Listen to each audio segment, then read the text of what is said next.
ముందుగా అందరికీ ఉగాది శుభాకాంక్షలు. హలో అండి, వెల్కమ్ టు కృష్ణాస్ కిచెన్. ఈరోజు నేను మామిడికాయతో పులిహోర చేసి చూపిస్తున్నాను. ఈ పులిహోరను నేను మా ఇంట్లో ఎలా అయితే చేస్తానో అలా ఆ ప్రాసెస్లో చూపిస్తున్నాను. ఈ పులిహోరను చాలా రకాలుగా చేస్తూ ఉంటారు, అంటే చాలా విధాలుగా చేస్తూ ఉంటారు. నేను ఎలా చేస్తానో ఈజీగా మీకు చూపిస్తున్నాను. మీరు ఒకసారి ట్రై చేయండి, చాలా కమ్మగా ఉంటుంది ఈ మామిడికాయ పులిహోర. నేను ఆల్రెడీ రైస్ని రెడీ చేసి పెట్టేసుకున్నాను, అంటే వండి పెట్టేసుకున్నాను. ఇక్కడ ఒక బౌల్ పెట్టేసుకున్నాను, అంటే గిన్నె పెట్టేసుకున్నాను. స్టవ్ వెలిగించుకొని ఆయిల్ కూడా వేసేసుకున్నాను. కొద్దిగా ఆవాలు, జీలకర్ర వేసేసుకుంటున్నాను. కొద్దిగా పులిహోర అన్నాక కొద్దిగా పోపులు ఉండాలి కదా, పోపు దినుసులు ఉండాలి కదా. ఆవాలు, జీలకర్ర కొద్దిగా వేగాక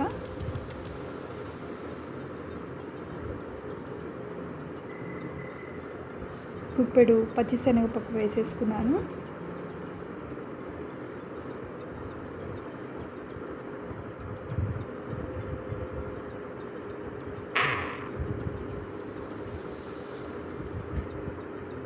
శనగపప్పు కూడా వేగిపోయింది.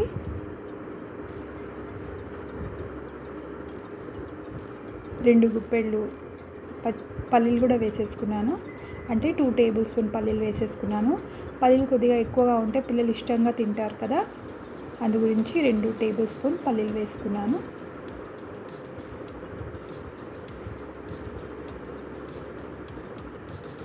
అలాగే కొద్దిగా కరివేపాకు వేసేసుకున్నాను. పచ్చిమిర్చి కూడా వేసుకున్నాను, 2 కట్ చేసుకొని. ఒక 3 ఎండుమిర్చి కూడా వేసేసుకున్నాను, కట్ చేసుకొని. పల్లీలు, శనగపప్పు, పోపు దినుసులు వేగిపోయాక ఫ్లేమ్ సిమ్లోనే పెట్టేసుకోవాలి.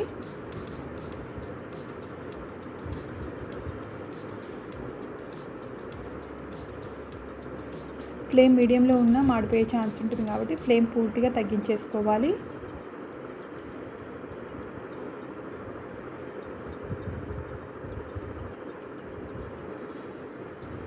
కొన్ని జీడిపప్పు కూడా వేసేసుకున్నాను, కాజు కూడా వేసేసుకున్నాను. అప్పుడప్పుడు ఇలా కొద్దిగా కొత్తగా ట్రై చేస్తుంటే మన ఇంట్లో వాళ్ళు కూడా ఇష్టంగా తింటారు, ఎప్పుడూ ఒకే విధంగా కాకుండా.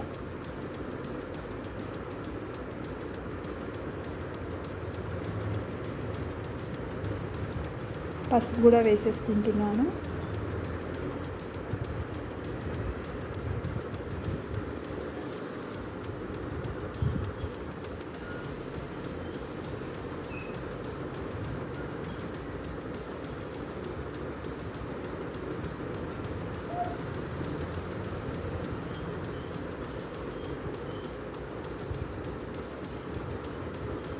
ఇక్కడ ఒక కప్పు మామిడికాయ తురుము వేసేసుకున్నాను. మరీ సన్నగా కాకుండా కొద్దిగా లావుగా తురుముకోవాలి. మనం కొబ్బరి తురుముకుంటాం కదా, పచ్చి కొబ్బరి, అలా తురుముకోవాలి, కొద్దిగా తిక్కుగా. అంటే నేను ఒక మీడియం సైజ్ మామిడికాయ తీసేసుకున్నాను, చక్కగా పొట్టు తీసేసి తురిమేసుకున్నాను.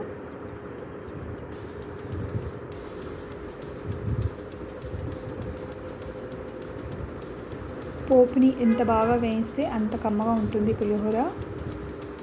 అంటే మధ్య మధ్యలో కలుపుతూ ఉండాలి, మాడకుండా చూసుకోవాలి.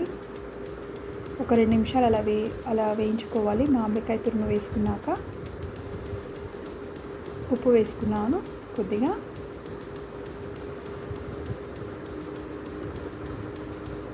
రైస్ వేసుకున్నాక సరిపడా ఉప్పు కూడా వేసేసుకుంటాను.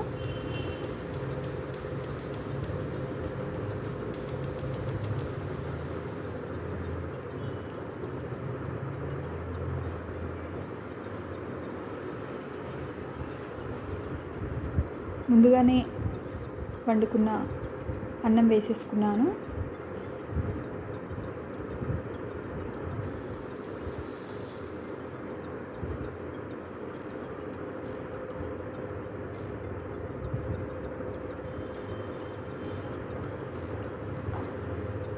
ఇప్పుడు అన్నానికి సరిపడా ఉప్పు వేసేసుకుంటున్నాను.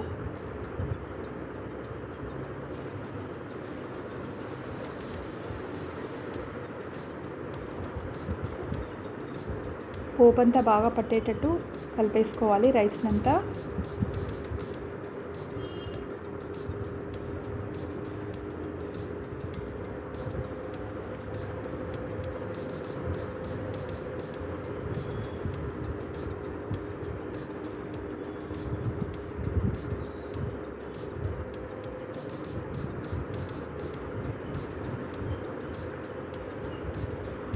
ఈ విధంగా పూర్తిగా బాగా కలిపేసుకోవాలి.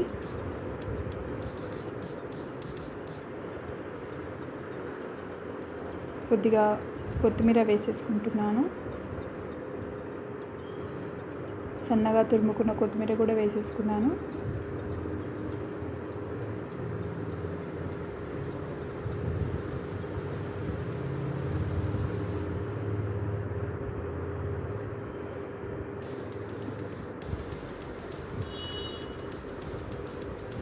ఒకసారి ఈ విధంగా మీరు మామిడికాయ పులిహోర ట్రై చేయండి. మీ ఇంట్లో వాళ్ళకి పెట్టండి, అందరూ ఇష్టంగా తింటారు.